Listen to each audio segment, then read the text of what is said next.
Good morning. ഇടയ്ക്ക് വിശേഷമൊക്കെ കഴിഞ്ഞില്ലേ നിങ്ങളുടെ?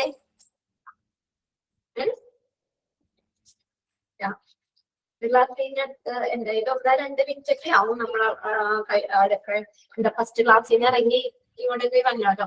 ആ ക്ലാസ് കഴിഞ്ഞ് ചിലപ്പോ ഈ പറഞ്ഞാൽ 1 മിനിറ്റ് ഒക്കെ നമ്മള് 31 ആകുമ്പോഴത്തേക്ക് ആയിരിക്കും ആ ക്ലാസ്സിൽ നിന്ന് ഇറങ്ങണതേ. ഇവിടെ കയറി വന്ന് ഇതൊക്കെ റെക്കോർഡാക്കിയൊക്കെ വരുമ്പോഴത്തേക്കും ചിലപ്പോൾ 1-2 മിനിറ്റ് ആവും. ആ സമയം ഉണ്ടല്ലേ നിങ്ങൾക്ക് സംസാരിക്കാനായിട്ട്? സമയം കിട്ടാറില്ലേ? ആ ഓക്കെ. കാണാറുണ്ട് ഇവിടെ വന്നിരിക്കുമ്പോ നിങ്ങളുടെ മെസ്സേജുകളൊക്കെ ഇപ്പൊ കറണ്ട് ഇല്ലാന്നൊക്കെ ഇവിടെ മെസ്സേജ് ഒക്കെ കണ്ടു ഞാൻ വന്നിരുന്നപ്പോ. ഓക്കെ. അപ്പോ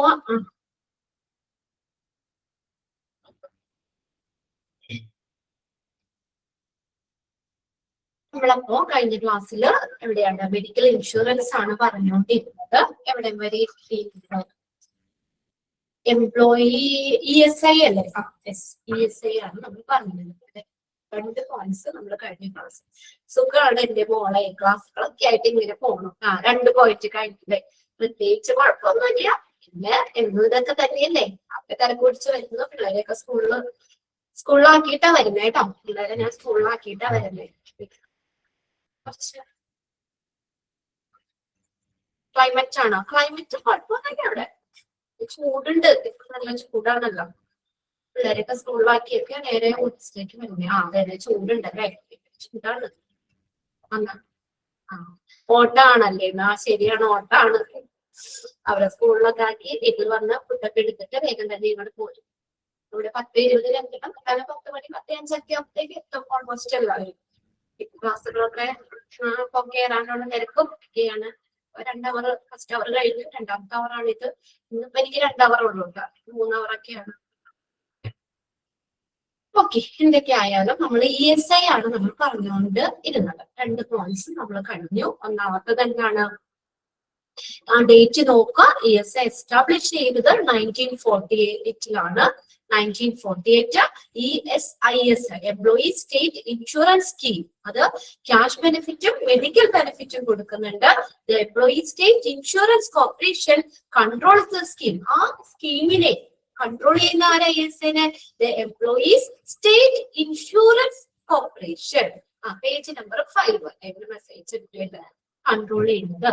പിന്നെ അതിനകത്ത് എന്താ പറഞ്ഞേക്കുന്നത്? നമ്മള് കോർപ്പറേറ്റ് സെമി ഗവൺമെന്റ് ബോഡി ആരാ നയിക്കുന്നത്? Union minister of labour as A chairman, director general as A chief executive. പിന്നെ നമ്മുടെ 2ാമത്തെ പോയിന്റ് വരുന്നത് നമുക്കൊരു സിക്നസ് ബെനിഫിറ്റ്. ESIയുടെ സിക്നസ് ബെനിഫിറ്റ് കിട്ടണമെങ്കിൽ എംപ്ലോയി എത്ര നാള് വർക്ക് ചെയ്യണം? എത്ര നാള് മുന്നേ വർക്ക് ചെയ്യണം? നമുക്ക് ആ രോഗമൊക്കെ വന്നതിന് 78 ദിവസമോ അല്ലെങ്കിൽ അതിന് കൂടുതലായിട്ട് അവിടെ വർക്ക് ചെയ്യണം. ഇന്ന് ഞാൻ എന്താ പറയാ, എനിക്ക് ഇന്നലെ കഴിഞ്ഞ ആഴ്ച ഞാൻ ESIയുടെ ഇത് എനിക്ക് കിട്ടിയിട്ട് എനിക്ക് ഇന്നിപ്പോ രോഗം വന്നു കഴിഞ്ഞാൽ കിട്ടൂല. അതാണ് 78 ദിവസം എങ്കിലും ആ സിക്നസിന് രോഗം വരുന്നതിന് 78 ദിവസവും മുന്നെങ്കിലും നമ്മൾ അവിടെ വർക്ക് ചെയ്യണം. അത്രയും നാള് വർക്ക് ചെയ്ത് കഴിഞ്ഞവർക്ക് മാത്രമേ ESIയുടെ ഒരു ബെനിഫിറ്റ് കിട്ടുള്ളൂ. പിന്നെ അടുത്തത് പറഞ്ഞത് അവിടെ മെറ്റേണിറ്റി ബെനിഫിറ്റ്, ഈ പ്രസവാനുകൂല്യം ലഭിക്കണമെങ്കിൽ എന്താണ്? എത്ര ദിവസവുമാണ്? 70 ഡേയ്സും. ആ 2 ഡേയ്സും ഒന്ന് നോക്കി വെച്ചോ കേട്ടോ. അവിടെ 78 ഡേയ്സ് സിക്നസ് ബെനിഫിറ്റിന് ബിഫോർ ആണ്. ബിഫോർ സിക്നസിന് 78 ഡേയ്സ് മുന്നേ. പിന്നെ അതുപോലെ തന്നെ മെറ്റേണിറ്റി ബെനിഫിറ്റ് ആണെങ്കിൽ 70 ഡേയ്സ് ആണ്. ഇനി അടുത്തത് നോക്കി ESI എന്ന് പറയുന്നത് 3ാമത്തെ പോയിന്റ് ആട്ടോ നമ്മൾ പറയുന്നത്. Primarily designed to help the factory workers handle the expenses following accidents and occupational hazards. The employees state insurance scheme is available for the workers employed in different factories in India. അപ്പൊ എന്തിനു വേണ്ടി ഈ ESI design ചെയ്തിട്ടുള്ളത്? ആരെ സഹായിക്കണം? Factory വർക്കേഴ്സിന് അല്ലെ? തൊഴിലാളികൾക്ക് വേണ്ടിയാണ്. ഇപ്പൊ നമുക്ക് ചിലർ പറഞ്ഞല്ലോ ESI ഉണ്ടെന്ന് പറഞ്ഞില്ലേ? ചില ഹസ്ബൻഡ് ഒക്കെ ജോലിക്കാരൊക്കെ ആണെങ്കിൽ അവരുടെ ഓഫീസിൽ നിന്ന് അവർക്ക് ESIയുടെ ആനുകൂല്യം ഉണ്ടാവും. അതായത് ഫാക്ടറി വർക്കേഴ്സിന് വേണ്ടിയിട്ടാണ് പ്രധാനമായിട്ടും ഈ ESI ഡിസൈൻ ചെയ്തേക്കുന്നത്. അപ്പൊ അവർ handle the expenses following accidents and occupational hazards. അപ്പൊ ആ ഫാക്ടറിയിൽ അയാൾ വർക്ക് ചെയ്യുമ്പോൾ അയാൾക്ക് വല്ല അപകടങ്ങളോ ആ തൊഴിൽ സംബന്ധമായിട്ട് എന്തെങ്കിലും ഹസാർഡ്സ് എന്തെങ്കിലും വരുമൊക്കെ ആണെങ്കിൽ അതിന്റെ എക്സ്പെൻസ് മീറ്റ് ചെയ്യും. ആര്? ESI മീറ്റ് ചെയ്യും. ആ പോയിന്റ് ഒന്ന് അണ്ടർലൈൻ ചെയ്തേ.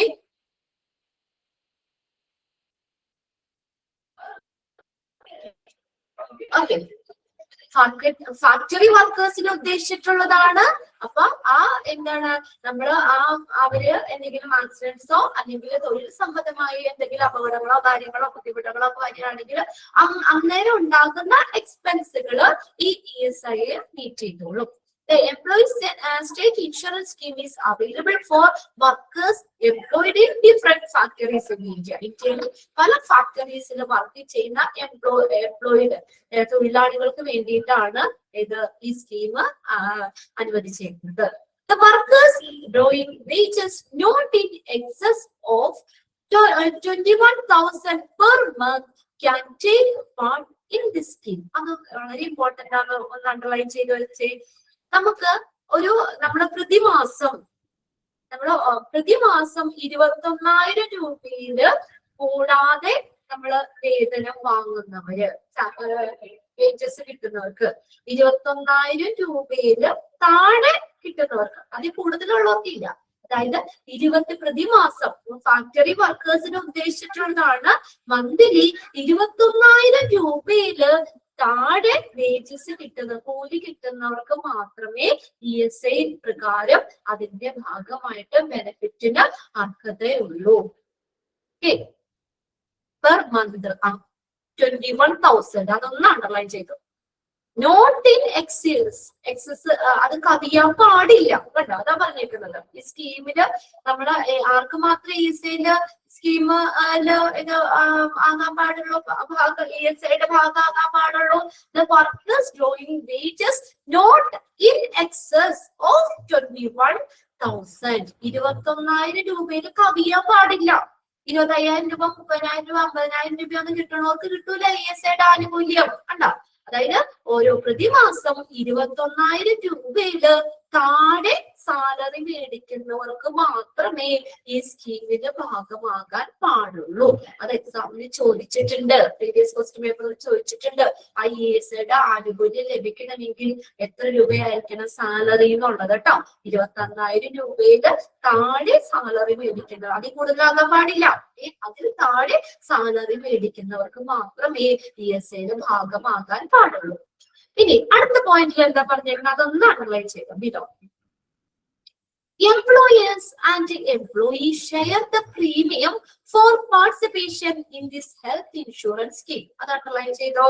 ആരൊക്കെയാണ് ഈ ഹെൽത്ത് ഇൻഷുറൻസ് സ്കീമിൽ ESIയിൽ പാർട്ടിസിപ്പേറ്റ് ചെയ്തത്? നമ്മൾ മാത്രമാണ് പൈസ അടയ്ക്കണേ? അല്ല, നമുക്ക് വേണ്ടിയിട്ട് ആരും കൂടി അതിന്റെ ഒരു എമൗണ്ട് അടയ്ക്കേണ്ടി വരും. എംപ്ലോയറും അടയ്ക്കണം. കണ്ടോ? എംപ്ലോയേഴ്സ് ആൻഡ് എംപ്ലോയി രണ്ടുപേരും കൂടിയാണ്. ഇപ്പൊ നമ്മൾ അയാളുടെ കീഴിലല്ലേ നമ്മൾ വർക്ക് ചെയ്യണേ. അപ്പൊ നമുക്ക് വേണ്ടിയിട്ട് എംപ്ലോയറും ഒരു എമൗണ്ട് അടയ്ക്കണം പ്രീമിയം ആയിട്ട്. Employer and employee share the premium, രണ്ടുപേരും പ്രീമിയം ഷെയർ ചെയ്യണം. അങ്ങനെയാണ് ESIയുടെ അടവ് പോകുന്നത്. For the participation in this health insurance scheme employee pay on an average. ഇതും വളരെ ഇമ്പോർട്ടന്റ് ആണ് കേട്ടോ. ഇതൊക്കെ ഇമ്പോർട്ടന്റ് ആയിട്ടുള്ള കാര്യങ്ങൾ. എംപ്ലോയി എത്ര പേ ചെയ്യണം? Average 0.75% of the wage. Wage എന്ന് പറഞ്ഞാൽ കൂലി. അവന്റെ കൂലിയുടെ 0.75% പേയ്മെന്റ് ചെയ്യണം. അത്രയും പൈസ അടയ്ക്കണം. എത്രയാണോ സാലറി അതിന്റെ 0.7% പേയ്മെന്റ് പ്രീമിയം ആയിട്ട് എംപ്ലോയി അടയ്ക്കണം കേട്ടോ. തൊഴിലാളി എംപ്ലോയി അടയ്ക്കണം. ഇനി ആൻഡ് ദ എംപ്ലോയർ കോൺട്രിബ്യൂഷൻ എന്താ? എംപ്ലോയർ എത്ര കോൺട്രിബ്യൂഷൻ ചെയ്യണം? 3.25% of the wage bill. Wage ബില്ലിന്റെ അവരുടെ സാലറിയുടെ കൂലിയുടെ 3.25% എംപ്ലോയർ പ്രീമിയം ആയിട്ട് അടയ്ക്കണം, കോൺട്രിബ്യൂഷൻ ചെയ്യേണ്ടി വരും. അപ്പൊ ആരാ കൂടുതൽ കൊടുക്കണ്ടേ? എംപ്ലോയർ അല്ലേ കൂടുതൽ എമൗണ്ട് പ്രീമിയം വരുന്നത്. രണ്ടുപേരും കൂടി അവര് ഷെയർ ചെയ്തിട്ടാണ് ഇത് പ്രീമിയം അടഞ്ഞു പോകുന്നത് അവിടെ. ഓക്കെ, എംപ്ലോയർ ആണ് കൂടുതൽ. 3.25% ഓഫ് ദ വേജ് ബിൽ, അവരുടെ വേജ് ബില്ലിന്റെ ആ കൂലിയുടെ 3.25% എംപ്ലോയർ കോൺട്രിബ്യൂട്ട് ചെയ്യണം. പിന്നെ എംപ്ലോയി ആണെങ്കിൽ 0.75% എന്ത് ചെയ്യണം, കോൺട്രിബ്യൂഷൻ കൊടുക്കണം. ക്ലിയർ ആണോ? 2% പ്രത്യേകം നോട്ട് ചെയ്യുക. അത് എക്സാമിന് ചോദിച്ചിട്ടുണ്ട്. രണ്ടുപേർക്കും ESAയില് ആ പ്രീമിയത്തിന് പാർട്ടിസിപ്പേഷൻ ഉണ്ട്, ഇൻഷുറൻസ് സ്കീമിന്റെ പാർട്ടിസിപ്പേഷൻ ഉണ്ട്. പ്രീമിയം അവർ രണ്ടുപേരും കൂടി അടയ്ക്കുന്നത്. എംപ്ലോയറും ഉണ്ട്, എംപ്ലോയി ഉണ്ട്. എംപ്ലോയി ആണെങ്കിൽ 0.75% അവരുടെ വേജസിന്റെ കൂലിയുടെ 0.75%. എന്നാൽ എംപ്ലോയർ ആണെങ്കിൽ 3.25% ഓഫ് ദ വേജ് ബിൽ. ഇനി employee who is getting daily wage of less than Rs 176 shall be excluded from payment of contribution. കണ്ടോ, അവിടെ ESAയുടെ ഒരു കാര്യം കൂടി അവർ പറയുന്നുണ്ട്. ഈ അതായത് നമുക്ക് ചിലർക്ക് ദിവസക്കൂലി വേജസ് കൂലി വളരെ കുറവായിരിക്കും അല്ലെ. അപ്പൊ 176 രൂപയിൽ താഴെ അതിൽ കുറഞ്ഞ സാലറി മേടിക്കുന്ന ആളുകള് അവര് കോൺട്രിബ്യൂഷൻ കൊടുക്കണ്ട അല്ലെ. അവര് അതിൽ നിന്ന് ഒഴിവാക്കിയിട്ടുണ്ട്. എക്സ്ക്ലൂഡ് ചെയ്യാന്ന് വെച്ചാൽ ഒഴിവാക്കുക. പിന്നെ അവര് ഈ ഇതിന്റെ പൈസയും കൂടി കൊടുത്തു വരുമ്പോ അവർക്ക് കയ്യിൽ ഒന്നും ഉണ്ടാവില്ല അല്ലെ മിച്ചം പിടിക്കാൻ. ആകെ കിട്ടണത് എന്താ 170 രൂപ, അതിൽ 150 രൂപ ഇടുന്ന അതിൽ നിന്നൊരു എമൗണ്ട് അടയ്ക്കാന്ന് പറഞ്ഞാൽ അത് ശരിയായ കാര്യമല്ലല്ലോ അല്ലെ. അത് അവര് ചെയ്യുന്ന ഒരു അക്രമല്ലേ. ആകെ കിട്ടേണ്ട കുറച്ച് പൈസ അതിന് പ്രീമിയം അടച്ചു പോകാന്ന് പറഞ്ഞാൽ ബുദ്ധിമുട്ടാ.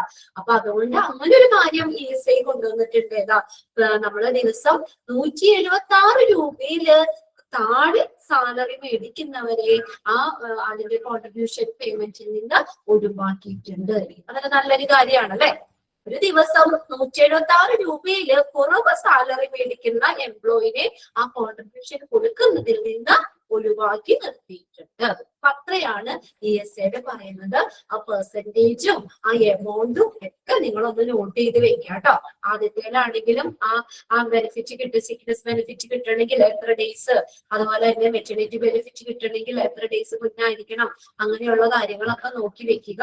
പിന്നെ അടുത്തത് 21,000 രൂപയില് താഴെ പെർ മന്ത് സാലറി മേടിക്കുന്നവര് അതിൽ കൂടുതലാകാൻ പാടില്ല കേട്ടോ. അതിൽ കൂടുതലുള്ളവർക്ക് എന്താ പറയാ ESAയുടെ ആനുകൂല്യം ഒന്നും കിട്ടണ്ട. നല്ല സാലറി ഉണ്ടല്ലോ അവർക്ക്.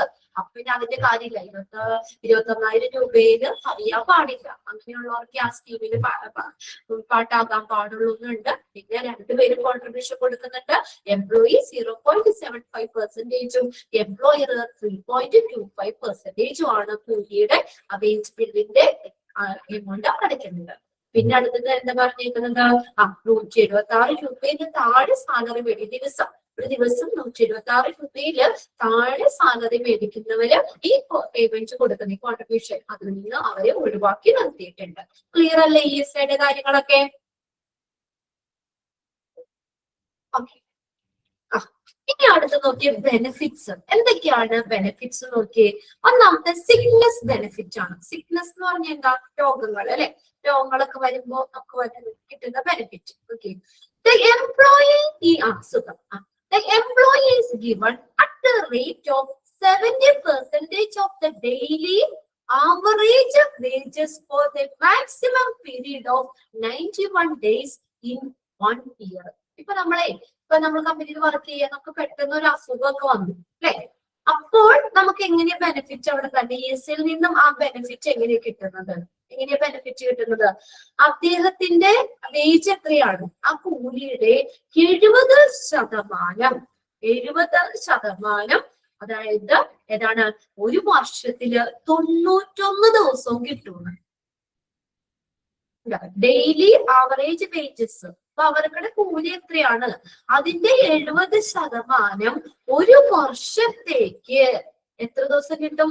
91 ദിവസം. മാക്സിമം പീരീഡ് 91 ഡേയ്സിലും എത്ര 91 ദിവസവും ആ വേജിന്റെ 70% വെച്ച് കൊടുക്കണം. എത്ര വർഷത്തേക്ക് കൊടുക്കണം? അങ്ങനെ ഒരു വർഷം അങ്ങനെ കൊടുക്കേണ്ടി വരും. മനസ്സിലായോ? ഒരു വർഷത്തേക്ക് അവന്റെ വേജ് കൂലിയുടെ 70% 91 ദിവസം കൊടുക്കണം. മനസ്സിലായോ? 91 ദിവസം കൊടുക്കണം. ഇനി എക്സ്റ്റെൻഡഡ് സിക്നെസ് ബെനിഫിറ്റ് ആണ് അടുത്തത്. ഒരു വർഷം അവിടെ കൊടുക്കണം കേട്ടോ, അവർക്ക് ബെനിഫിറ്റ് കൊടുക്കേണ്ടവർ. പല അസുഖമായിട്ടൊക്കെ ജോലിക്ക് ചെയ്യാൻ പറ്റിയില്ല, കയറാൻ പറ്റിയില്ല, അങ്ങനെയൊക്കെ ആണെങ്കിലും പേടിക്കണ്ട. ഒരു വർഷം 91 ദിവസം ആ എത്രയാണോ ഏജ് അതിന്റെ 70% കൊടുക്കേണ്ടി വരും. ഇനി അടുത്ത് നോക്കിയേ, എക്സ്റ്റെൻഡഡ് സിക്നെസ് ബെനിഫിറ്റ്.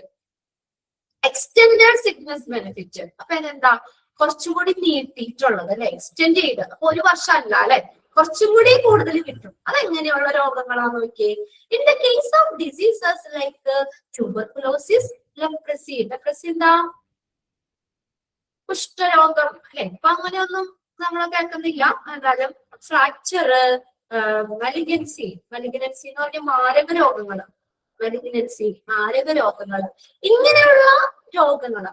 അപ്പൊ അത് മറ്റു സാധാരണക്കായി കുറച്ചുകൂടി കൂടുതലാണ്. TB, ലെപ്രസി, ഫ്രാക്ചർ, മലിഗ്നൻസി മാരക രോഗങ്ങള്. ഇങ്ങനെയുള്ളതിന് the sickness benefit extended to 2 years.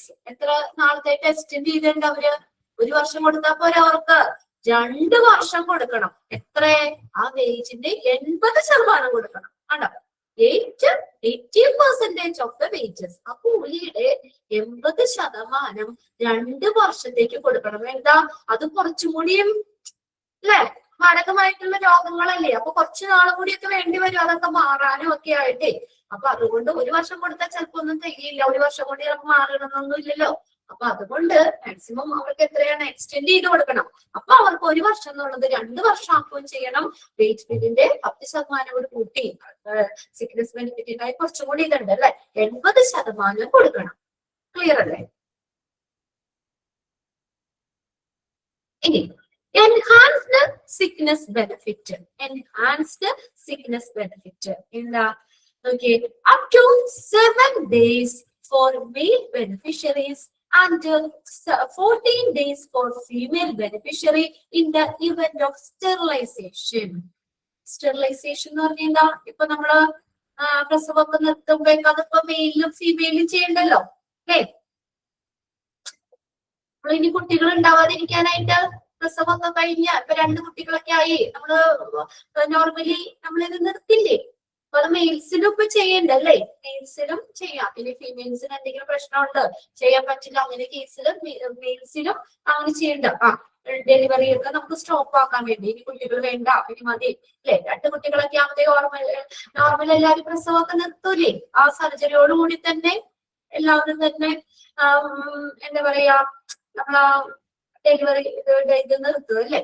അപ്പൊ അങ്ങനെ വരുമ്പോഴ് മെയിൽസിലാണ് ആ സർജറി ചെയ്യണമെങ്കിൽ അത് സ്റ്റെറിലൈസേഷൻ, അതിന്റെ വന്ധീകരണം എന്ന് പറയും അല്ലെ.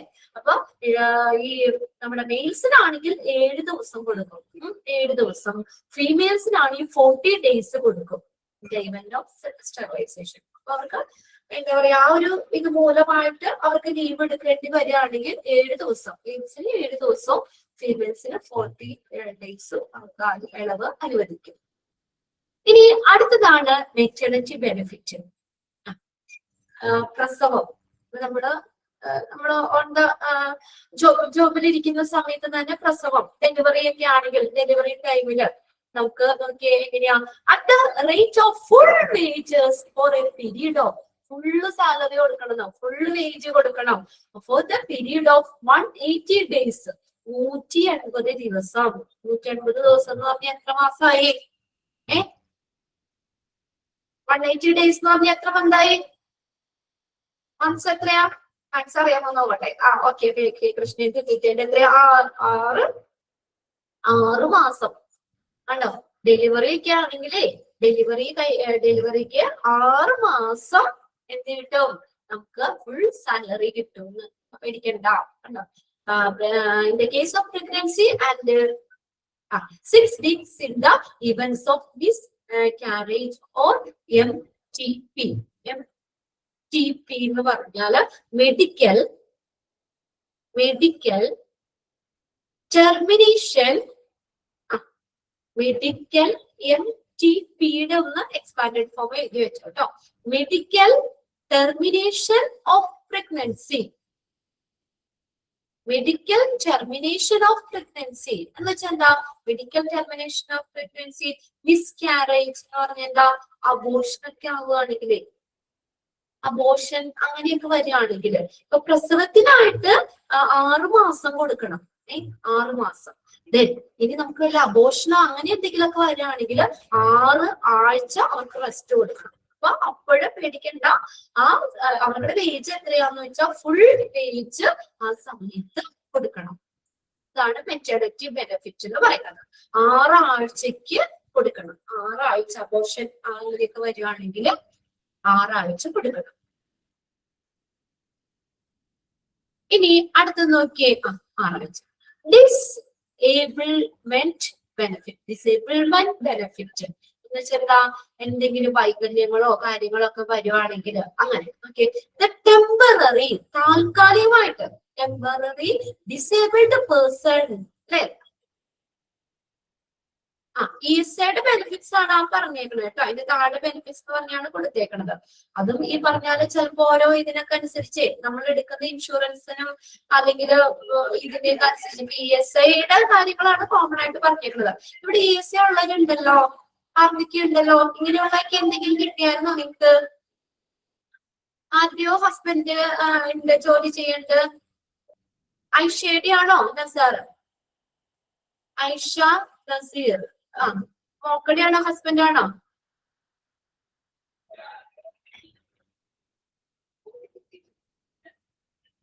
Medical termination period. അത് അങ്ങനെ അബോർഷനാണ് അങ്ങനെ എന്തെങ്കിലും ആയാൽ. മറ്റൊരു സ്റ്റെറിലൈസേഷൻ എന്ന് പറഞ്ഞാൽ നമ്മൾ വന്ധീകരണം തന്നെയാണ് അത് അതിനകത്ത് അർത്ഥമാക്കുന്നത്. നമ്മൾ പ്രസവമൊക്കെ നിർത്തില്ലേ, അതാണ് എൻഹാൻസ്ഡ് സിക്നസ് ബെനിഫിറ്റ് പറഞ്ഞേക്കണത്. ഇപ്പൊ മെയിൽസിനും പ്രസവം അവർക്കും എന്താ കുട്ടികൾ ഉണ്ടാവാതിരിക്കാനായിട്ട് സർജറി ഇപ്പൊക്കെ ചെയ്യല്ലേ, അതുപോലെ നമ്മൾ ഫീമെയിൽസിനാണെങ്കിലും അങ്ങനെ ചെയ്യല്ലേ. അപ്പൊ അങ്ങനെ അതിന് 7 ദിവസവും, മെയിൽസിന് 7 ദിവസവും കിട്ടും, ഫീമെയിൽസിന് എത്രയാണ് 14 ഡേയ്സും കിട്ടും എന്നാ പറഞ്ഞത്. പിന്നെ മെറ്റേണിറ്റി ബെനിഫിറ്റ് പ്രസവത്തിന് 6 മാസം കിട്ടും. പിന്നെ അടുത്ത് മിസ്കാരേജ് എന്ന് പറഞ്ഞാൽ ശരിക്കും അബോർഷൻ എന്നാണ് ഒരു മീനിങ് കേട്ടോ. ഓർ MTP എന്ന് പറയുന്നുണ്ട്. സോറി, ശരിയാണ്. അപ്പൊ ഇത് ചിലപ്പോ ഇത് നിർത്താം. അബോർഷനാണ് മിസ്കാരേജ് എന്ന് പറഞ്ഞാൽ, അല്ലെങ്കിൽ ചിലപ്പോ പ്രസവം നിർത്തുന്ന അപ്പൊ അങ്ങനെയുള്ളതിനും കിട്ടായിരിക്കും കേട്ടോ. Medical termination of pregnancy, terminate ചെയ്യാന്ന് വെച്ചാൽ അവസാനിപ്പിക്കുക, പ്രഗ്നൻസി അവസാനിപ്പിക്കുക. അത് വീണ്ടും അങ്ങനെ പറഞ്ഞിട്ടുണ്ടെന്നുള്ളൂ, അതങ്ങനെ നോക്കിയാൽ മതി. ഇവിടെ അങ്ങനെ ഓറിട്ടാണ് അവിടെ കൊടുത്തേക്കുന്നത് കേട്ടോ. അപ്പൊ അങ്ങനെ വരുമ്പോഴും 6 ആഴ്ച കിട്ടുന്നു. ഓക്കെ, ഇനി അടുത്തത് നോക്കിയേ, ഡിസേബിൾമെന്റ് ബെനിഫിറ്റ് എന്ന് പറഞ്ഞു കഴിഞ്ഞാല് ടെമ്പററി ആയിട്ട് താൽക്കാലികമായിട്ട് വല്ല കയ്യോ കാലോ പൊടിയോ വല്ല ഇത് അംഗവൈകല്യമൊക്കെ വരികയാണെങ്കിൽ, നമുക്ക് വല്ല ആക്സിഡന്റോ അങ്ങനെ എന്തെങ്കിലും ഒക്കെ പറ്റി താൽക്കാലികമായിട്ട് കുറച്ച് നാള് ട്രീറ്റ്മെന്റ് കഴിയുമ്പോ അത് ഓക്കെ ആവും.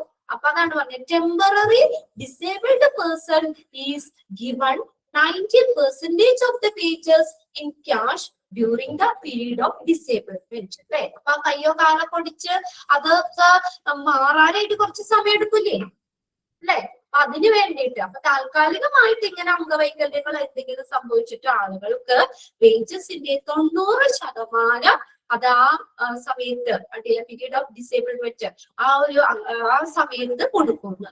90% ഓഫ് ദ വേജസ് കേട്ടോ, 90% ഓഫ് ദ വേജസ്.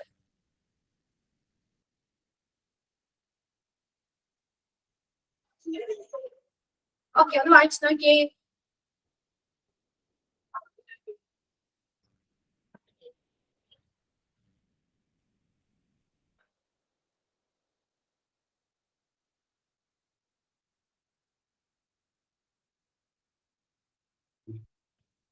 ഇവിടെ വായിച്ചു നോക്കട്ടെ.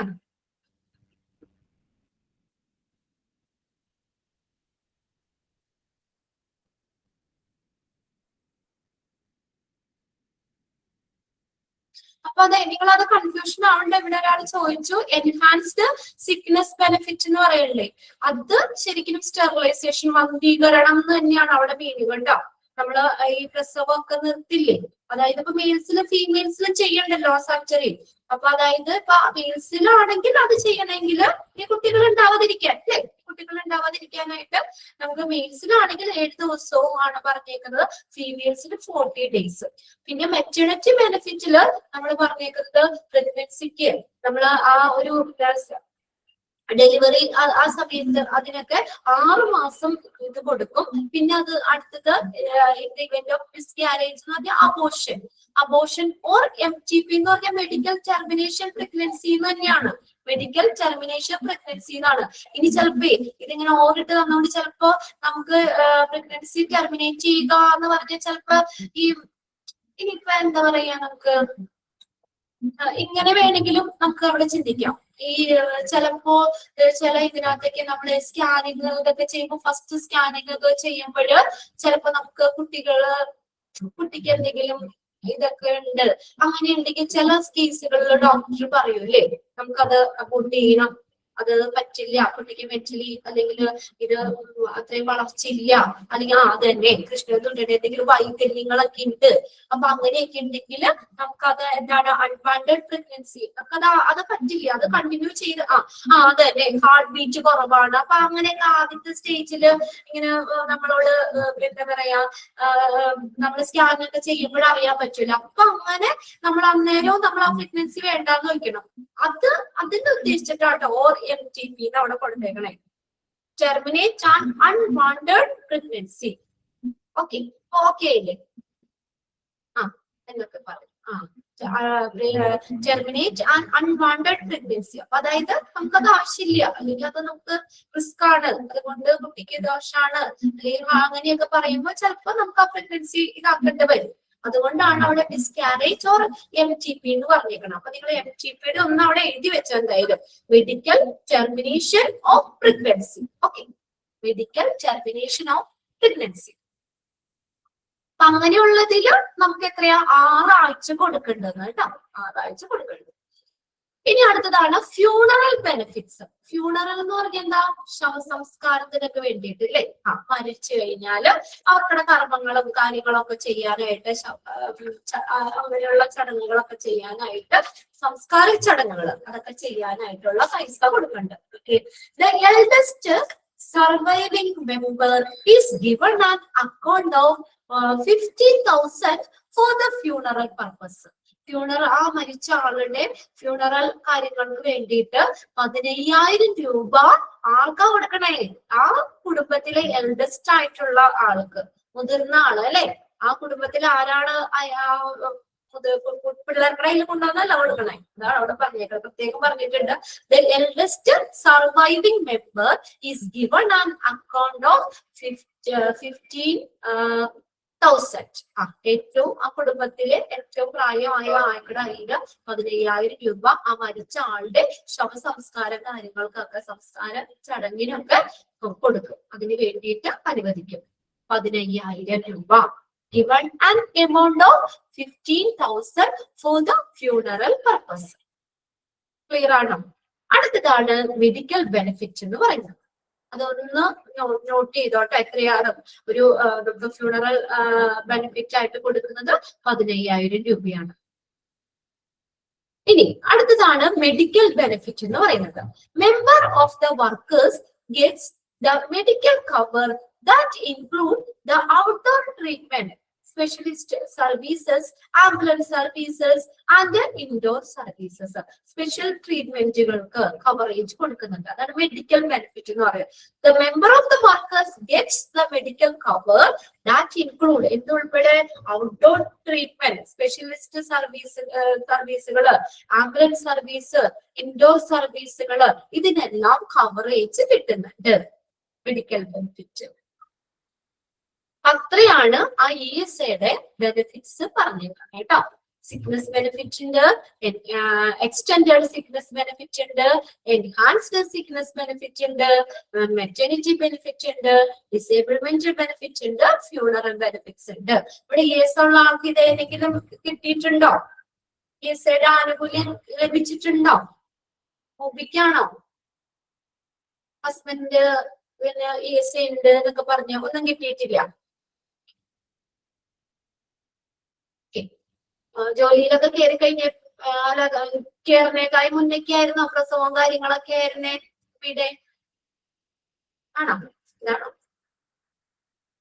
ഓക്കെ, എന്തായാലും ഇങ്ങനെയുള്ള ബെനിഫിറ്റ് ഒക്കെ കിട്ടുന്നുണ്ട്. അതിന്റെ ബെനിഫിറ്റ്സ് ആയിട്ടാണ് കൊടുത്തേക്കണേ. ഇനി നോക്കിയേ എങ്ങനെയാണ് ESI കാൽക്കുലേറ്റ് ചെയ്യണേന്നാണ് കേട്ടോ. ഫസ്റ്റ് ടൈം ആണ് ചോദ്യം ചെയ്യുന്നത്. ഫസ്റ്റ് ടൈം ആണ് ചോദ്യം ചെയ്യുന്നത്. Okay, how to calculate ESI with an example. ഒരു എക്സാമ്പിൾ തന്നിട്ടുണ്ടെങ്കിൽ കുറച്ച് നമുക്ക് മാത്സ് പഠിക്കാം അല്ലെ. കുറെ നേരമായി നമ്മൾ ഇത് തന്നെ പറയണം. നമുക്കിന്ന് കാൽക്കുലേറ്റ് ചെയ്ത് നോക്കാം എങ്ങനെയാണ് നമുക്ക് ESIയുടെ ബെനിഫിറ്റ് നമ്മൾ എങ്ങനെയാണ് കാൽക്കുലേറ്റ് ചെയ്യുന്നതെന്ന് കേട്ടോ. Let us say the calculated wages as per the ESI Act 1948 is INR 20,000. INR എന്ന് പറഞ്ഞാൽ ഇന്റർനാഷണൽ നോർമലൈസ്ഡ് റേറ്റ് ആണ്. INR international NATIONAL international normalised NORMALIZED normalised rate RAT. അതായത് ഇന്ത്യൻ രൂപയുടെ അംഗീകരിച്ചിട്ടുള്ള മൂല്യമാണ് INR 20,000. Then the contribution will be calculated using the ESI calculation formula as the follow. ESI calculation formula ഉണ്ട്. അപ്പോ നമുക്ക് അവിടെ നോക്കി എത്ര രൂപയോ വന്നേന്ന് ഒന്ന് നമുക്ക് നോക്കാം കേട്ടോ. The particular calculation amount, നമ്മൾ കാൽക്കുലേഷൻ എമൗണ്ട് ആണ് പറഞ്ഞേക്കുന്നത്. നമ്മൾ ഓൾറെഡി പറഞ്ഞിരുന്നു എംപ്ലോയർ എത്ര കോൺട്രിബ്യൂഷൻ ചെയ്യണം എന്നാ പറഞ്ഞേക്കണേ. At the rate of 3.25%. At the rate of നാട്ടോ അത് വായിക്കുന്നത്. At the rate of 3.25%. അപ്പൊ നോക്കിയേ 20 INR ഇവിടെ എത്ര പറഞ്ഞേക്കണേ 20,000 ആണ്. 20,000-ന് അതിന്റെ 3.25%. അപ്പൊ ഒന്ന് കാൽക്കുലേറ്റ് ചെയ്ത് നോക്കിയേ എത്ര വരും. 20,000-ന്റെ 3.25%.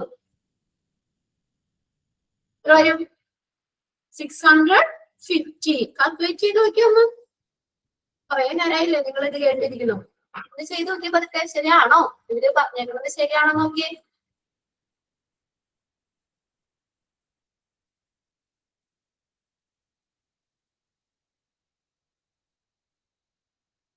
ശരിയാണല്ലേ? അതായത് അത് കറക്റ്റ് ആണ്.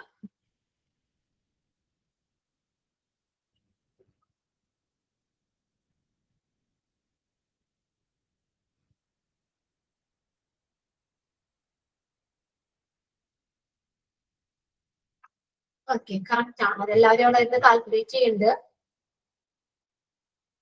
എക്സാമിലെ കാൽക്കുലേഷൻ ഒന്നും അങ്ങനെ ചോദിച്ചു കണ്ടിട്ടില്ല.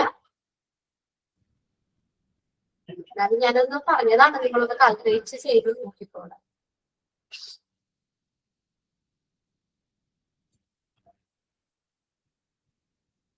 ശരിയല്ലേ? ഇങ്ങനെ നമ്മൾ കണ്ടുപിടിക്കാം. 20,000 ഇൻറ്റു 3.25% എന്ന് പറഞ്ഞാൽ എങ്ങനെ കാണണേ? നമ്മുടെ 3.25 ഡിവൈഡഡ് ബൈ 100 അല്ലേ ചെയ്യണേ പെർസെന്റേജ് വരുമ്പോഴ്. അപ്പൊ 20,000 ഇൻറ്റു 3.25 ഡിവൈഡഡ് ബൈ 100 ചെയ്യണം അല്ലെ. അപ്പൊ 100-ന്റെ ആ 2 സീറോയും 20,000-ന്റെ 2 സീറോയും വെട്ടിപ്പോയി. അപ്പൊ ബാക്കി എത്ര വരും? 200 ഇൻറ്റു 3.25. ക്ലിയർ അല്ലേ? 200 ഇൻറ്റു 3.25 ചെയ്യുമ്പോൾ 650 കിട്ടും. Then employees contribution. ഇനി എംപ്ലോയിയുടെ കോൺട്രിബ്യൂഷൻ എത്രയാണെന്നൊക്കെ അറ്റ് ദ റേറ്റ് ഓഫ് 0.75%. അത് ഓൾറെഡി നമ്മൾ പറഞ്ഞതാ അല്ലെ. എംപ്ലോയി എത്രയാണ് കോൺട്രിബ്യൂഷൻ ചെയ്യേണ്ടത്? 0.75%. അപ്പൊ 20,000 രൂപയുടെ നോക്കിയേ. 20,000 ഇൻറ്റു 0.75%. നമ്മൾ നേരത്തെ ചെയ്തത് പോലെ തന്നെ അല്ലെ. 20,000 ഇൻറ്റു 0.75 ഡിവൈഡഡ് ബൈ 100 കൊണ്ട് ചെയ്യണം. 100ന് 2 സീറോയും 20,000ന്റെ 2 സീറോയും അവിടെ പോയി. ബാക്കി 200 ഇൻറ്റു 0.75 ചെയ്യുമ്പോൾ ചെയ്ത് നോക്കി കറക്റ്റ് ആണ്. ശരി, ചെയ്ത് നോക്കിയില്ല, ഞാൻ ചെയ്യാൻ വേണ്ടി ഇച്ചിരി സമയം തന്നതാ. അപ്പൊ എത്രയാ? 150 രൂപ. ഇനി അഥവാ വേറെ ഏതെങ്കിലും നമ്പർ വന്നിട്ട് കണ്ടുപിടിക്കാൻ പറഞ്ഞാലോ? ശരിയാണോ? നമുക്ക് ആൻസർ ചെയ്ത് തന്നു ഇത്രയാണ്, INR ഇത്രയാണ്, അപ്പൊ അതിന്റെ എംപ്ലോയിയുടെ കോൺട്രിബ്യൂഷൻ എത്രയാണെന്നുള്ളത് കണ്ടുപിടിക്കാൻ പറഞ്ഞാലും ചെയ്യൂലേ? ഓക്കെ, ഇനി നമുക്ക് പറയാൻ പറ്റൂല, അങ്ങനെ ചോദിച്ച് കണ്ടിട്ടില്ല. ബൈ ചാൻസ് എങ്ങാനും ഈ എംപ്ലോയിയുടെ കോൺട്രിബ്യൂഷനോ അല്ലെങ്കിൽ എംപ്ലോയറിന്റെ കോൺട്രിബ്യൂഷനോ ഒക്കെ എത്രയാന്ന് വെച്ചാൽ നമുക്ക് കണ്ടുപിടിക്കാൻ അറിയാം. ആ സംഖ്യയുടെ കോൺട്രിബ്യൂഷൻ പഠിച്ചു വെക്കണം, എന്തായാലും നമ്മൾ അവിടെ പഠിക്കണ്ടല്ലോ. എംപ്ലോയർ കോൺട്രിബ്യൂഷൻ എത്രയാണ്? 3.25% ആണ് നമ്മൾ പഠിച്ചു വെച്ചിട്ടുണ്ട്. അതുകൊണ്ട് നമുക്ക് മൾട്ടിപ്ലൈ ചെയ്യുക, ഡിവൈഡ് ബൈ 100 ചെയ്ത് നോക്കിയാൽ മതി കേട്ടോ, അഥവാ ചോദിക്കുകയാണെങ്കിൽ. അപ്പൊ നമ്മൾ ESAയിലെ ടോട്ടൽ കോൺട്രിബ്യൂഷൻ എത്രയും വന്നേ? 20,000 വരുമ്പോൾ 800 രൂപ കോൺട്രിബ്യൂഷൻ വരും. അതിനകത്ത് എംപ്ലോയർ 650 രൂപയും കോൺട്രിബ്യൂഷൻ ചെയ്യേണ്ടി വരും, എംപ്ലോയി 150 രൂപയും. അങ്ങനെ ടോട്ടൽ കോൺട്രിബ്യൂഷൻ എന്ന് പറഞ്ഞത് 800 രൂപ. ക്ലിയർ അല്ലേ? 800 രൂപ. ഓക്കെ, അത്രയും കാര്യങ്ങൾ നമ്മൾ പഠിച്ചു അല്ലെ. ESAയുടെ എന്തൊക്കെയാണ് ബെനിഫിറ്റ്, എന്തൊക്കെയാണ് ESA നമ്മളൊരു എക്സാമ്പിളോട് കൂടി എങ്ങനെയാണ് കാൽക്കുലേറ്റ് ചെയ്യുന്നതെന്ന് നമ്മൾ പഠിച്ചു. ഇനി വേറെ ഏതെങ്കിലും നമ്പർ തന്നാലും നമുക്കത് കാൽക്കുലേറ്റ് ചെയ്യാൻ നമുക്കറിയാം, നമ്മൾ പഠിച്ചു വെച്ചിട്ടുണ്ട്. ഇനി അടുത്തതാണ് ദ സെൻട്രൽ ഗവൺമെന്റ് ഹെൽത്ത് സ്കീമാണ് CGHS. ആ നമുക്ക് എക്സ്പാൻഡഡ് ഫോം ചോദിക്കാം, അതൊന്ന് നോട്ട് ചെയ്ത് വെച്ചേ, അണ്ടർലൈൻ ചെയ്ത് വെച്ചേ.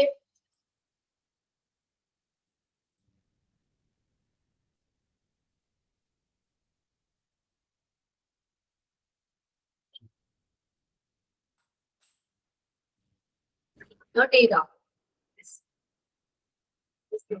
അതൊന്ന് എക്സ്പാൻഡഡ് ഫോം ചോദിക്കാം കേട്ടോ. Expand CGHS, central government health സ്കീമാണ്.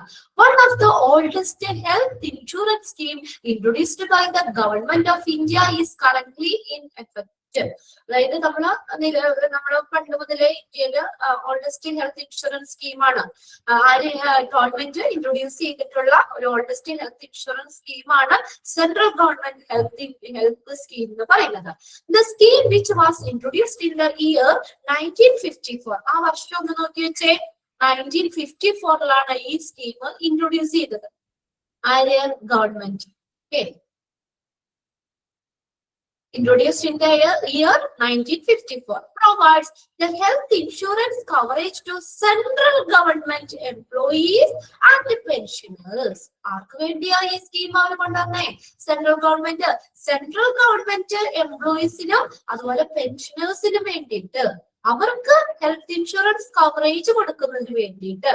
അണ്ടർലൈൻ ചെയ്തോട്ടോ, ഈ central government health insurance scheme coverage to central government employees and pensioners.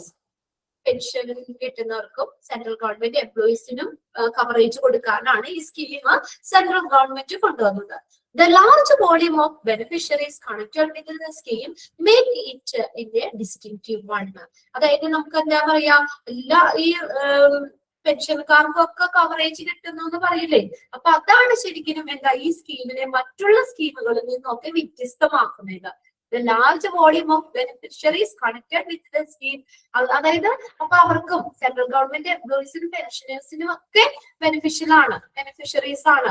അപ്പൊ അതാണ് ഈ മറ്റുള്ള സ്കീമുകളിൽ നിന്നും ഈ CGHS-നെ വ്യത്യസ്തമാക്കുന്നത്. The scheme accompanies a range of benefits to provide extensive coverage to government employees, pensioners and other families. ആർക്കൊക്കെ കിട്ടുന്നുണ്ട്? വലിയ ഒരു വിപുലമായിട്ടുള്ള കവറേജ് കിട്ടുന്നുണ്ട്.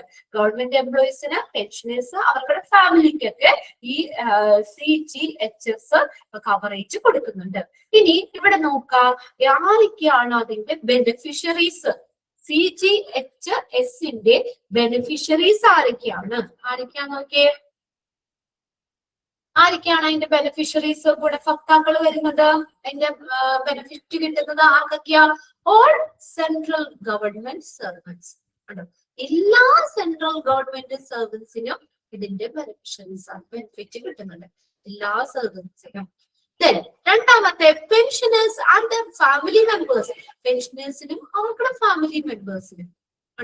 ഇപ്പൊ സെൻട്രൽ ഗവൺമെന്റില് ആ ജോലിയായിരുന്നു, പെൻഷനായി ആ പെൻഷൻ എല്ലായിടത്തും അവൈലബിൾ അല്ലല്ലോ എന്നുള്ളത് കേരളത്തില് നമ്മളവിടെ ഇവിടെ ഗവൺമെന്റ് ഓഫ് ഇന്ത്യയുടെ ആണ്. പക്ഷെ ഇത് നമ്മളൊന്ന് അന്വേഷിച്ചറിയാം കേട്ടോ. എനിക്ക് കറക്റ്റ് ആയിട്ട് അത് അറിഞ്ഞൂല വലിയ ഇത് വരുന്നത് കേട്ടോ. അതെ, കേരളത്തിലേക്കാണ് കൂടുതലെന്നാണ് ഒരു ഇത് അറിവ്. ഇത് നോക്കിയപ്പോ അപ്പൊ എല്ലാ സെൻട്രൽ ഗവൺമെന്റ് സെർവൻസിനും അതിന്റെ ബെനിഫിറ്റ് കിട്ടുന്നുണ്ട്. പിന്നെ പെൻഷനേഴ്സിനും അവർക്കുടെ ഫാമിലി മെമ്പേഴ്സിനും കിട്ടുന്നുണ്ട്. ഹോണറബിൾ മെമ്പേഴ്സ് ഓഫ് പാർലമെന്റിലെ മെമ്പേഴ്സിന് കിട്ടുന്നുണ്ട്.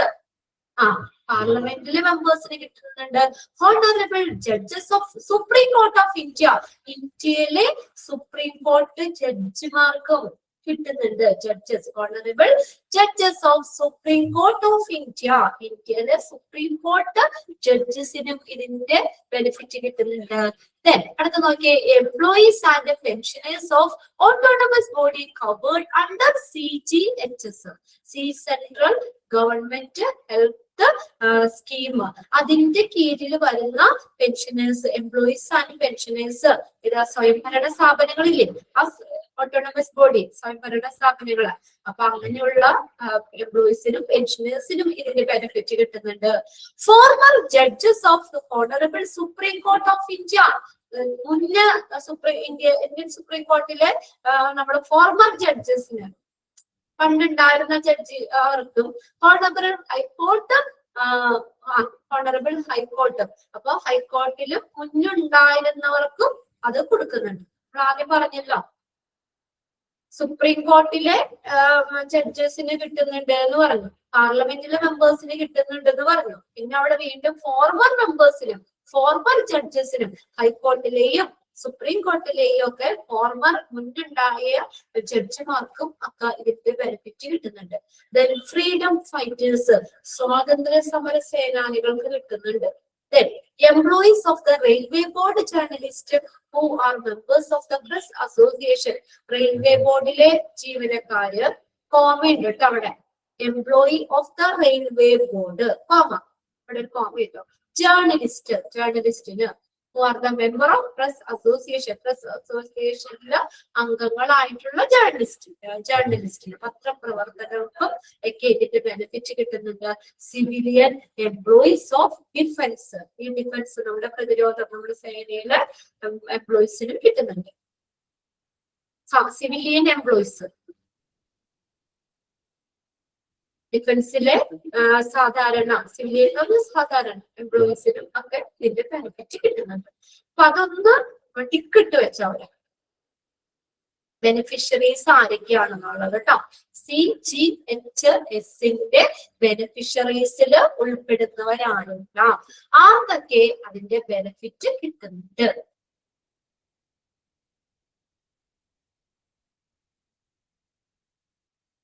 ഓക്കെ, ജസ്റ്റ് ഒന്ന് വായിച്ചു വെക്കാം കേട്ടോ. സെൻട്രൽ ഗവൺമെന്റ്, എല്ലാ സെൻട്രൽ ഗവൺമെന്റ് സർവീസിനും പെൻഷനേഴ്സിനും അവരുടെ ഫാമിലി മെമ്പേഴ്സിനും പിന്നെ പാർലമെന്റ് മെമ്പേഴ്സിനും പിന്നെ സുപ്രീം കോർട്ട് ഓഫ് ഇന്ത്യയിലെ ജഡ്ജിമാർക്ക് പിന്നെ employees pensioners of autonomous body covered under CGHS കീഴിൽ വരുന്ന സ്വയംഭരണ സ്ഥാപനങ്ങൾ, അതിലെ എംപ്ലോയീസിനും പെൻഷനേഴ്സിനും പിന്നെ സുപ്രീം കോർട്ട് ഓഫ് ഇന്ത്യയിലെ ഹൈക്കോർട്ടിലെയൊക്കെ ഫോർമർ ജഡ്ജസിന് കിട്ടുന്നുണ്ട്. ഫ്രീഡം ഫൈറ്റേഴ്സിന് കിട്ടുന്നുണ്ട്. റെയിൽവേ ബോർഡിലെ എംപ്ലോയിക്ക്, ജേർണലിസ്റ്റ്, എങ്ങനെ പ്രസ് അസോസിയേഷനിലെ മെമ്പേഴ്സ് ആയിട്ടുള്ള ജേർണലിസ്റ്റിന് കിട്ടുന്നുണ്ട്. പിന്നെ ഡിഫൻസിലെ സിവിൽ എംപ്ലോയീസിനും കിട്ടുന്നുണ്ട്. ഇനി അടുത്ത നോക്കിയേ, അണ്ടർ ദി സ്കീം, ഈ സ്കീം പ്രകാരം the eligible central government employee can get the following health insurance benefits.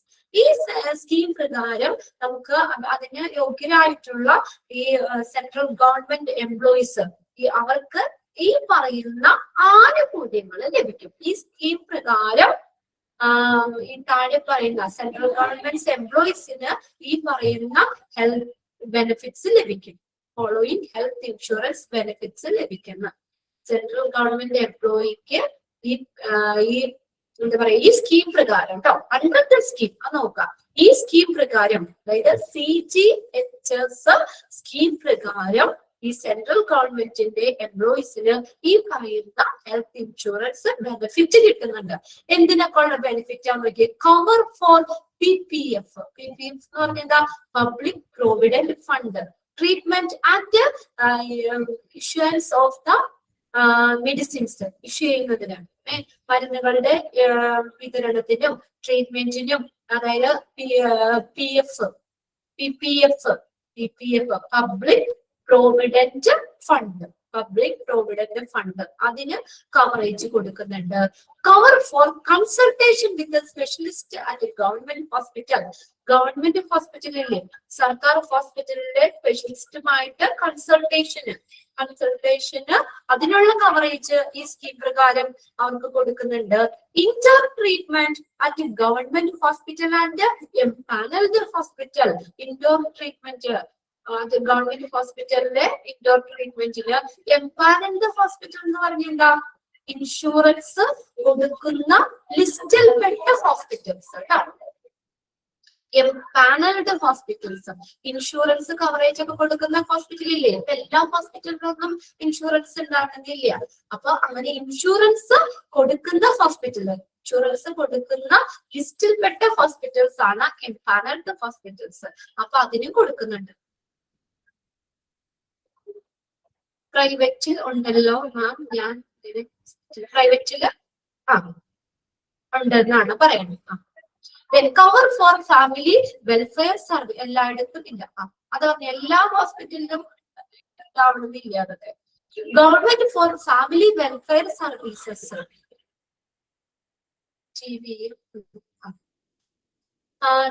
Cover for family welfare services. പിന്നെ ഫാമിലി വെൽഫെയർ കുടുംബക്ഷേമ സേവനങ്ങൾ, ഫാമിലി വെൽഫെയർ അതിനുള്ള കവറേജ് കൊടുക്കുന്നുണ്ട്. കവർ ഫോർ മെറ്റർണിറ്റി എക്സ്പെൻസ്, പ്രസവ ചെലവുകൾക്കുള്ള എക്സ്പെൻസ് കവറേജ് കൊടുക്കുന്നുണ്ട്. കവർ ഫോർ ആയുഷ് ട്രീറ്റ്മെന്റിനുള്ള കവറേജ് കൊടുക്കുന്നുണ്ട്. ആയുഷ് എന്ന് പറഞ്ഞ ഏതാ? നമ്മൾ ഓൾറെഡി പഠിച്ചിട്ടുണ്ട്. Ayurveda, yoga and naturopathy, Unani, Siddha, homoeopathy. ഓരോ ലെറ്റേഴ്സ് നമ്മൾ പഠിച്ചിട്ടുണ്ട് അല്ലെ ആയുർവേദത്തിലെ? Ayurveda, yoga and naturopathy, Unani, Siddha and homeopathy. ഇങ്ങനെയുള്ള ആയുഷ് ട്രീറ്റ്മെന്റിനും കവറേജ് കൊടുക്കുന്നുണ്ട്. ഏത് സ്കീം പ്രകാരം? CGHS സ്കീം പ്രകാരം ഈ പറയുന്ന ഹെൽത്ത് ഇൻഷുറൻസ് ഇതിനൊക്കെ ബെനിഫിറ്റ് കൊടുക്കുന്നുണ്ട്. അതാ ഞാൻ പറഞ്ഞ പലരും ഈ പല സ്കീമുകളൊക്കെ ചേർന്നിട്ടുണ്ടാവേ. അപ്പൊ അതിനനുസരിച്ച് അവർക്ക് കുറച്ചുകൂടി ഡീറ്റെയിൽ ആയിട്ട് അറിയാൻ പറ്റും ഏതിനൊക്കെയാണ്, അല്ലെങ്കിൽ ഏത് ഹോസ്പിറ്റലിലൊക്കെയാണുള്ളത്. അതാ എന്താണ് പറഞ്ഞ ഇതിന്റെയൊക്കെ ചില വേരിയേഷൻസ് പോലെ പല പല സ്കീമുകളൊക്കെ ഉണ്ട്. അപ്പൊ അതിന് ഡിപ്പെൻഡ് ചെയ്തിരിക്കും നമ്മൾ എടുക്കുന്ന ആ ഹെൽത്ത് ഇൻഷുറൻസ്, അല്ലെങ്കിൽ ഏത് സ്കീമാണ്, അല്ലെങ്കിൽ അതിന് ബേസ് ചെയ്തിട്ടായിരിക്കും അതിന്റെ ബെനിഫിറ്റും കാര്യങ്ങളൊക്കെ കിട്ടുന്നത്. ആ സ്കീമില് കറക്റ്റ് ആയിട്ട് പറയുന്നുണ്ടാവും ഇതിനൊക്കെ ഉള്ള കവറേജുകള് അവര് കൊടുക്കുന്നുണ്ട് എന്നുള്ളത്. അപ്പൊ നമുക്ക് പഠിക്കാനുള്ള അത്രയും നിങ്ങൾ പഠിച്ചു വെക്കുക കേട്ടോ. പഠിക്കാനുള്ള പോയിന്റ്സുകൾ ക്ലിയർ ആക്കി വെക്കുക. ഇതും നമ്മളൊന്ന് നോക്കി വെക്കുക കേട്ടോ പോയിന്റ്സ്. എംപാനൽഡ് ഹോസ്പിറ്റൽ എന്ന് പറഞ്ഞു കഴിഞ്ഞാൽ ഇൻഷുറൻസ് കൊടുക്കുന്ന ലിസ്റ്റിൽ പെട്ട ഹോസ്പിറ്റൽസ് ആണ് കേട്ടോ. പബ്ലിക് പ്രൊവിഡന്റ് ഫണ്ട് അതിനുള്ള കവറേജ്, പിന്നെ ഗവൺമെന്റ് ഹോസ്പിറ്റലിലെ സ്പെഷ്യലിസ്റ്റുമായിട്ടുള്ള കൺസൾട്ടേഷൻ അതിനുള്ള കവറേജ്, ഇൻഡോർ ട്രീറ്റ്മെന്റ് ഗവൺമെന്റ് ഹോസ്പിറ്റലിലെ ഇൻഡോർ ട്രീറ്റ്മെന്റ്, എംപാനൽഡ് ഹോസ്പിറ്റലിലെ ട്രീറ്റ്മെന്റിന്റെ കവറേജ്, ഫാമിലി വെൽഫെയർ സർവീസ് അല്ലെ, കുടുംബക്ഷേമ സേവനങ്ങൾക്കുള്ള കവറേജ്, മെറ്റർണിറ്റി ബെനിഫിറ്റ് പ്രസവ ചിലവുകൾക്കുള്ള coverage, cover for AYUSH treatment ayurveda, yoga, naturopathy, Unani, Siddha, homeopathy. അപ്പൊ അത് ആയുഷ് ട്രീറ്റ്മെന്റിനുള്ള കവറേജും കൊടുക്കുന്നുണ്ട്. ഇനി ഒരു മൂന്ന് കാര്യം കൂടിയുണ്ട്. ഓക്കെ, CGHS കാർഡ് കണ്ടോ? What is A CGHS card? അപ്പൊ അതിനകത്ത് കാർഡ്, നിങ്ങളുടെ കയ്യിൽ കാർഡ് ഉണ്ടോ? CGHS സ്കീം ഉള്ളവരുടെ കയ്യിൽ കാർഡ് ഉണ്ടോ?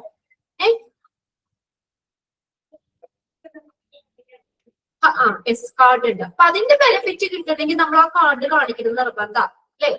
നമ്മൾ റേഷൻ കടയിൽ പോകണമെങ്കിൽ നമുക്ക് റേഷൻ കാർഡ് കാണിക്കണം, നിർബന്ധമല്ലേ? അക്ഷയയിൽ നമ്മൾ പോകണമെങ്കിൽ എന്തായാലും ആധാർ കാണിക്കണം. എന്തിനു ചെന്നാലും അവര് ചോദിക്കും അല്ലെ, ആധാർ ഇല്ലെന്നുള്ളത്, ആധാർ, റേഷൻ കാർഡ് അങ്ങനെയൊക്കെ ഉണ്ട്. നമ്മളപ്പോ ഈ CGHSന്റെ ബെനിഫിറ്റ് കിട്ടണമെങ്കിൽ ആ കാർഡ് നമ്മുടെ കയ്യിൽ ഉണ്ടായിരിക്കണം, ആ നിർബന്ധമായിരിക്കണം, നിർബന്ധമാണ് അത് card.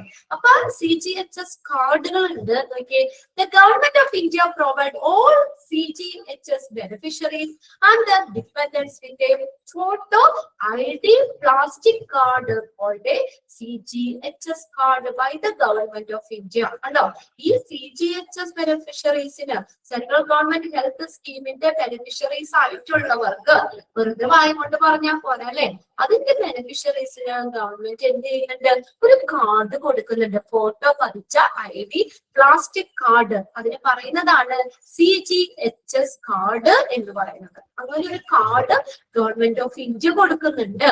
It contains photo ID plastic card ആണ്. It contain a unique beneficiary identity number. അതിനെന്താ, ഒരു നമ്പർ ഉണ്ട് ആ കാർഡില്. റേഷൻ കാർഡിലെ നമ്പർ ഇല്ലേ, ആധാർ കാർഡിന്റെ നമ്പർ ഇല്ലേ, അല്ലെ?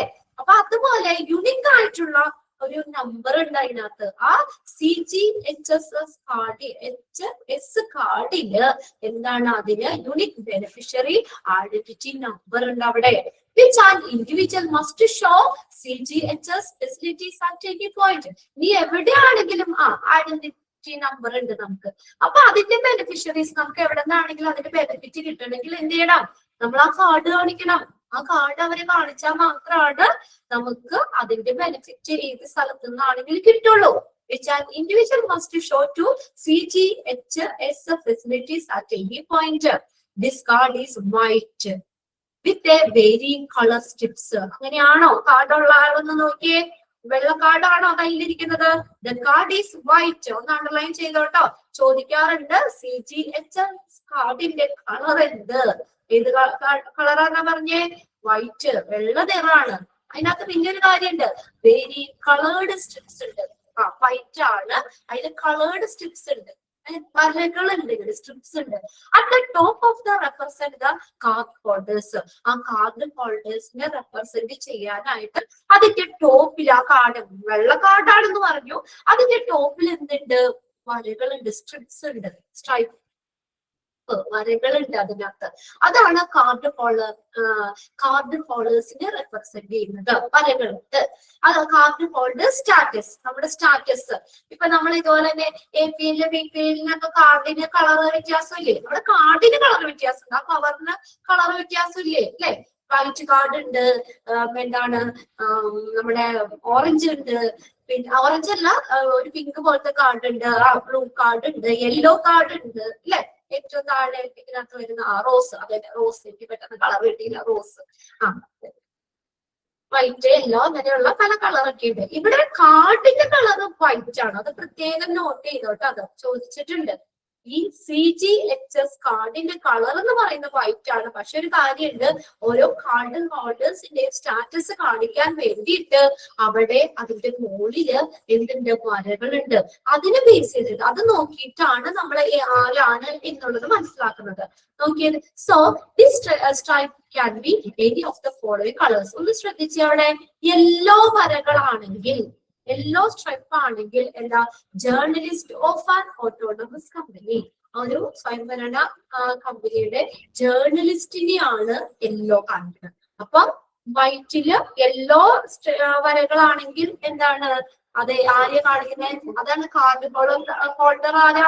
ജേർണലിസ്റ്റ് ആണ്, journalist of an autonomous company. ഇനി ബ്ലൂ എന്തിനെ കാണിക്കണേ? എ സെർവിംഗ് ഗവൺമെന്റ് എംപ്ലോയി, ഒരു ഗവൺമെന്റ് എംപ്ലോയിനെയാണ് ബ്ലൂ വരകൾ കാണിക്കുന്നത്. റെഡോ a member of the parliament, പാർലമെന്റിലെ മെമ്പേഴ്സിനെയാണ് കാണിക്കുന്നത്. ക്ലിയർ ആയോ? യെല്ലോ ആണെങ്കിൽ ജേർണലിസ്റ്റ്, ബ്ലൂ വരകളാണെങ്കിൽ സർവിംഗ് ഗവൺമെന്റ് എംപ്ലോയിനെ, റെഡ് വരകളാണ് കാണിക്കുന്നതെങ്കിൽ a member of the parliament. ഇനി ഗ്രീൻ ആണെങ്കിൽ, പച്ച വരകളാണെങ്കിലോ a pensioners XMP, retired personnel or a freedom fighter. ഇതൊക്കെയാണ് ഗ്രീൻ കാർഡ് കാണിക്കുന്നത്. അതും കൂടി ഒന്ന് നോട്ട് ചെയ്ത് വെക്കുക കേട്ടോ. അപ്പൊ ഇന്ന ആ സ്ട്രിപ്സ് ഏത് വിഭാഗത്തെയാണ് കാണിക്കുന്നേ എന്നും കൂടി ചോദിക്കാം. അവിടെ കാർഡിന്റെ കളറും ചോദിക്കാം. അപ്പൊ അതിനകത്ത് യെല്ലോ അതെന്തിനെയാണ് റെപ്രസെന്റ് ചെയ്യുന്നത്, അത് ബ്ലൂ ഏതിനാണ്, അതിന്റെ സ്റ്റാറ്റസ് ആണ് നമ്മൾ പറയുന്നത് കേട്ടോ. ഏതാണ് ഇപ്പൊ നമ്മൾ ഇതിനകത്ത് റേഷൻ കാർഡിലും അങ്ങനെയല്ലേ നമ്മൾ നോക്കണം. വൈറ്റ് ആണെങ്കിൽ APL ആണ് അല്ലെ, അല്ലാതെ അവിടെ APL എന്നല്ല, നമ്മൾ ആ കാർഡിന്റെ ആ കളർ ബേസ് ചെയ്തിട്ടാണ് നമ്മൾ പറയണത് അല്ലെ. നമ്മൾ വൈറ്റ് എന്ന് പറഞ്ഞാൽ APL ആണ്, നമുക്കറിയാം APL ആണ്. അതുപോലെ ഇവിടെ വൈറ്റ് കാർഡാണ്, പക്ഷേ അതിന്റെ മുകളില് ടോപ്പില് അവിടെ കുറച്ച് വരകളുണ്ട്. ആ വരകളുടെ നിറങ്ങളാണ് ആ പറഞ്ഞേക്കുന്നത്. യെല്ലോ ഉണ്ട്, ബ്ലൂ ഉണ്ട്, റെഡ് ഉണ്ട്, ഗ്രീൻ ഉണ്ട്. അപ്പൊ അത് ഓരോന്നും എന്തിനെയാണ് ആ കാർഡ് ഹോൾഡേഴ്സിന്റെ സ്റ്റാറ്റസ് ആണ് അവിടെ കാണിക്കുന്നത്. Yellow journalist, blue a serving government employee, red member of the parliament, green ആണെങ്കിൽ pension pensioners, except retired personnel or freedom fighter. Okay, അത്രയും മതി. ബാക്കിത്തെ അടുത്ത ക്ലാസ്സിൽ നോക്കിയാൽ മതി. ഓക്കെ, എല്ലാവരും സുഖമായിരിക്കണോ? മെസ്സേജ് ഒക്കെ തകർത്ത് വിടുന്നുണ്ടോ? കുറച്ച് സമയം കിട്ടുമ്പോഴൊക്കെ അത്യാവശ്യം നിങ്ങളൊക്കെ സംസാരിക്കണ്ടല്ലേ? നേരിട്ട് പറയുന്നത് മെസ്സേജിലൂടെ ആയിട്ടും. പിന്നെ ഇത് കൂടാതെ നിങ്ങൾക്ക് വേറൊരു വാട്സപ്പ് ഗ്രൂപ്പ് ഒക്കെ ഉണ്ടാവുമല്ലോ അല്ലെ? അതിൽ കൂടെയൊക്കെ നിങ്ങൾ ഷെയർ ഒക്കെ ചെയ്യണം കാര്യങ്ങളൊക്കെ, വിശേഷങ്ങളും വിവരങ്ങളും വീട്ടിലെ കാര്യങ്ങളൊക്കെ പറയുന്നില്ലേ അവിടെയൊക്കെ. നമ്മുടെ ഈ സ്റ്റുഡൻസ് എല്ലാവരും തമ്മിൽ നല്ലൊരു കണക്ഷൻ ഒക്കെ നല്ലതാണ് കേട്ടോ. നമുക്ക് പറയാലോ നമ്മൾ ഒരുമിച്ച് പഠിച്ചതാണ് അല്ലെ. ഓൾമോസ്റ്റ് നിങ്ങളുടെ അടുത്തുനിന്നൊക്കെ ഉള്ളവരൊക്കെ ഉണ്ടോ ജോയിൻ ചെയ്തോ?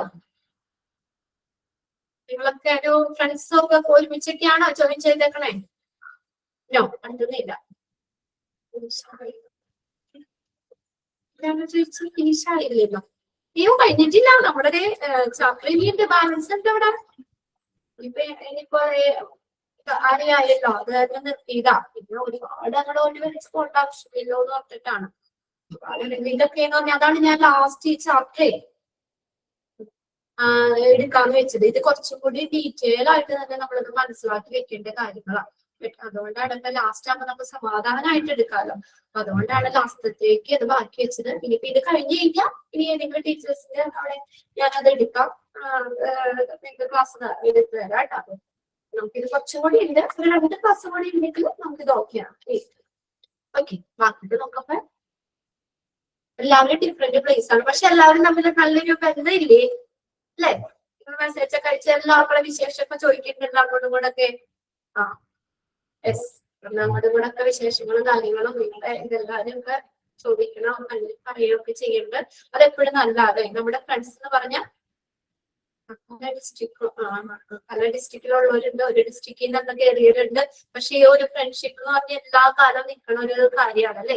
സൗഹൃദം നമുക്ക് ഇത്ര അതിന് പ്രായമൊന്നും ഇല്ല അല്ലെ. ഇത് നമുക്ക് പ്രായമൊന്നും ഇല്ല. അത് നമ്മുടെ ഫ്രണ്ട്സ് എന്ന് പറഞ്ഞാൽ നമുക്ക് അതൊരു വലിയൊരു അസറ്റ് തന്നെയാണ് അല്ലെ. നമുക്കത് ഫ്രണ്ട്സിനോട് പറയുമ്പോൾ അതൊന്നും ഇല്ല അല്ലെ. ചില പറയുന്നത് നമ്മള് നല്ല ചങ്ക് ഫ്രണ്ട്സ്. നിങ്ങളൊക്കെ നേരത്തെ പഠിച്ചപ്പോഴും ഒക്കെ ഉള്ള ഫ്രണ്ട്സിനെ ഇപ്പൊ ആയിട്ടൊക്കെ കോണ്ടാക്ട് ചെയ്യാറില്ലേ? നമ്മള് സ്കൂളിൽ പഠിച്ചത്, ഡിഗ്രിക്ക് പഠിച്ചത്, കോളേജിലൊക്കെ പഠിച്ചതൊക്കെ ഫ്രണ്ട്സുമായിട്ടൊക്കെ ഒരു കണക്ഷനും കാര്യങ്ങളൊക്കെ ഇല്ലേ അല്ലെ?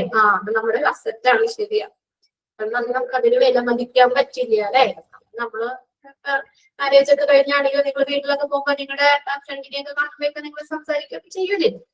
ഓക്കെ, അപ്പൊ അത് വലിയൊരു കാര്യമാണ്. നമുക്ക് എന്നൊരു മുതൽക്കൂട്ടായിട്ട് നിൽക്കുന്നതാണ്. നമ്മുടെ സങ്കടങ്ങള് സന്തോഷങ്ങളൊക്കെ അവരുമായിട്ടൊക്കെ നമുക്ക് ഷെയർ ചെയ്യാം അല്ലെ. കുറെ കാര്യങ്ങളുണ്ട്. ഓക്കെ, വൈബായാണ്. ഓക്കെ, ക്ലാസ്സിൽ വന്ന് പഠിച്ചെങ്കിൽ കുറച്ചും കൂടി വൈബായാണ്. ഷെയർ ഇനി ഇമോഷൻസ്. എനിക്ക് ഇമോഷൻ ശരിയായിരുന്നു അല്ലെ. ഓൺലൈൻ അല്ല ഓഫ്ലൈൻ ആയിരുന്നെങ്കിൽ പ്രശ്നം അതിനൊന്നും പറ്റുന്ന ഇതല്ലേ. അങ്ങനെയാണെങ്കിൽ കുറച്ചും കൂടി വൈബായിരുന്നു, നല്ല അടിച്ചുപൊളിക്കായിരുന്നു. നല്ലതല്ലേ നിങ്ങൾ ഉദ്ദേശിക്കണേ? ഓക്കെ. ഇപ്പൊ എന്തായാലും തൽക്കാലം നമുക്ക് ഓൺലൈൻ ക്ലാസ്സുകൾ മാത്രമാണ് ഇവിടെ ഉള്ളൂ. എന്നാലും കുഴപ്പമില്ലോ, നിങ്ങൾ സംസാരിക്കണ്ടല്ലോ. എനിക്കറിയാം ഞാൻ കയറുമ്പോഴത്തേക്ക് നിങ്ങളുടെ മെസ്സേജുകളൊക്കെ കുറച്ചൊക്കെ ഞാൻ കാണാറുണ്ട്. ഇത് വന്ന് പിന്നെ ഇവിടെ റെക്കോർഡ് വീഡിയോ ഒക്കെ മ്യൂട്ട് ചെയ്ത് റെക്കോർഡൊക്കെ ഓണാക്കിയത് വരുമ്പോഴത്തേക്കും 1 മിനിറ്റ് ഒക്കെ ആവും. അപ്പൊ ആ സമയം കൊണ്ട് നിങ്ങൾ ഇവിടെ മെസ്സേജ് ഇടുന്നൊക്കെ കുറച്ചൊക്കെ ഞാൻ വായിക്കാറുണ്ട്. അതുകൊണ്ട് ചോദിച്ചു. അപ്പൊ എനിക്ക് മനസ്സിലായി നിങ്ങൾ തമ്മിൽ നല്ലൊരു ബന്ധമുണ്ട് എന്നുള്ളത്. Okay, very good. അങ്ങനെ തന്നെ പോട്ടെ. ഓക്കെ, അപ്പൊ എന്നാ നമുക്ക് ബാക്കിന്റെ അടുത്ത ക്ലാസ്സിൽ ടീച്ചേഴ്സും പൊളിയാണെന്ന് ആണ്. പിന്നെ ഞങ്ങൾക്കൊരു ലിമിറ്റേഷൻസ് ഉണ്ട്, അറിയാലോ. നമ്മൾ നേരിട്ട് പറഞ്ഞാലാണെങ്കിൽ നമുക്ക് കുറച്ചൊക്കെ എന്തെങ്കിലും പറയാം. പക്ഷെ ഇതിപ്പോ നമ്മള് ലൈവ് ക്ലാസ് അല്ലേ, അപ്പൊ ഞങ്ങൾക്ക് ഞങ്ങളുടേതായ ഒരു റെസ്ട്രിക്ഷൻ ഉണ്ട്. പിന്നെ ആ ഒരു ഇതെന്ന് പറഞ്ഞാൽ നിങ്ങൾ കോൺവെക്കേഷൻ വരുമ്പോൾ അന്നേരം നമുക്ക് ഫ്രീ ആണ്. പിന്നെ നമുക്ക് സംസാരിക്കാം. അതാണ് നമുക്ക് ഏതൊരു നമ്മൾ കാണാനുള്ളൊരു ഇത്. അന്നേരം വരുമ്പോൾ നമുക്ക് എല്ലാവർക്കും സംസാരിക്കാം, മതിയാവോളം കാര്യങ്ങൾ ഷെയർ ചെയ്യാം. അപ്പൊ നമുക്ക് ക്ലാസ്സിൽ പറയുന്നതിനൊരു ലിമിറ്റേഷൻസ് ഉണ്ട്. പിന്നെ നമ്മൾ പ്രത്യേകിച്ച് മ്യൂട്ട് ചെയ്തിട്ടാണ്. ഉറപ്പായിട്ടെന്നൊക്കെ പറയുന്നുണ്ട്, വന്ന് സംസാരിക്കണം കേട്ടോ. നിങ്ങളുടെ ആകെ ഒരു ഇത് മാത്രമേ ഞങ്ങൾക്കൊരു സ്നേഹവും ഇതുള്ളൂ. ഓക്കെ, പിന്നെ അടുത്ത ക്ലാസ്സിൽ കാണാം. Okay, thank you.